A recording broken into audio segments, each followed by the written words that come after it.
Shalom Bapak Ibu Saudara-saudari, apa kabar semuanya? Saya berharap kita semua dalam keadaan yang baik, puji Tuhan. Hari ini sebelum kita mendengarkan firman Tuhan, marilah kita terlebih dahulu berdoa. Kita meminta pimpinan Allah Roh Kudus. Bapa di dalam surga, terpujilah Engkau ya Tuhan. Terima kasih untuk kesempatan kami boleh mendengarkan firman-Mu hari ini.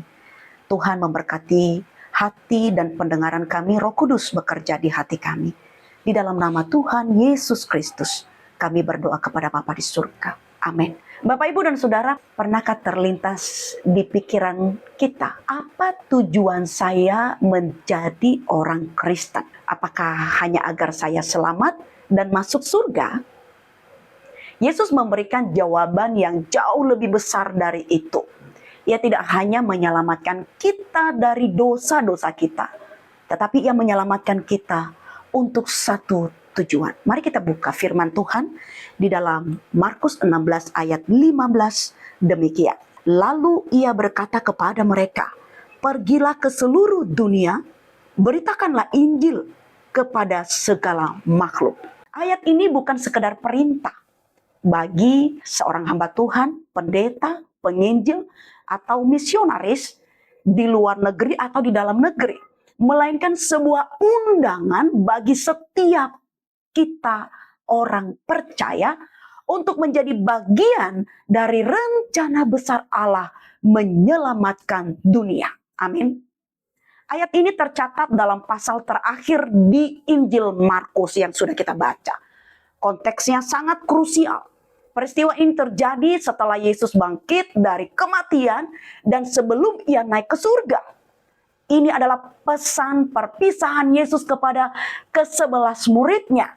Dalam budaya Yahudi dan umum, pesan terakhir seorang pemimpin sebelum meninggal atau pergi adalah pesan yang paling diingat dan paling berharga.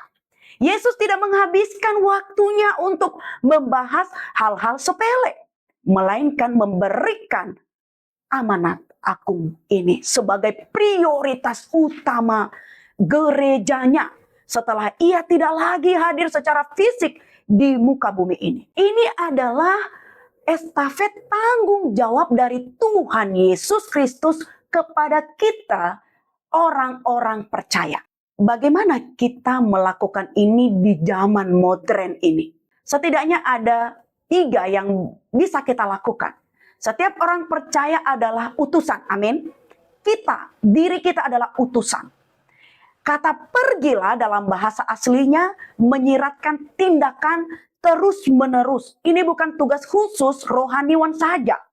Saat kita bekerja, saat kita belajar, saat kita bertetangga, kita sedang diutus. Lapangan misi kita adalah tempat kaki kita berpijak hari ini. Di mana?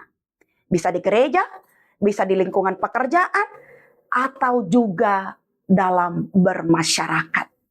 Yang kedua, beritakan dengan hidup dan perkataan. Memberitakan Injil tidak selalu berarti berkhotbah di atas mimbar. Di masa kini, memberitakan Injil berarti menunjukkan kasih Kristus melalui tindakan nyata. Kejujuran bekerja, kesabaran dalam berumah tangga menghadapi pasangan dan anak-anak. Dan juga yang disertai kesediaan bercerita tentang harapan yang kita miliki saat ada kesempatan. Yang ketiga, jangan batasi segala makhluk. Yesus berkata segala makhluk. Bukan hanya orang yang baik atau yang sepertinya suci. Di masa kini, ini termasuk mereka yang tersisih, berbeda pendapat dengan kita, atau mereka yang merasa tidak layak dikasihi. Injil adalah kabar baik untuk semua orang tanpa diskriminasi. Bapak, Ibu, dan Saudara yang dikasihi oleh Yesus Kristus. Yesus tidak meminta kita mengerjakan misi ini dengan kekuatan kita sendiri, tetapi dengan penyertaan-Nya. Hari ini, mari bertanya pada diri sendiri. Siapa satu orang di sekitar saya yang perlu mendengar kasih Tuhan melalui hidup saya dalam minggu ini? Mari Bapak Ibu dan Saudara yang dikasihi oleh Tuhan, mulailah dari langkah kecil kita hari ini. Tuhan Yesus memberkati kita. Shalom. Mari kita berdoa. Bapa di dalam surga, terima kasih firman Tuhan yang Engkau perdengarkan kepada kami hari ini. Pakailah hidup kami menjadi alat di tangan Tuhan, memberitakan kasih-Mu, dimulai dari keluarga kami, di tempat kami bergereja, di tempat kami bekerja, di tempat kami bermasyarakat. Terima kasih Tuhan, kami mengucap syukur. Dengarlah doa kami di dalam nama Tuhan kami Yesus Kristus. Amin.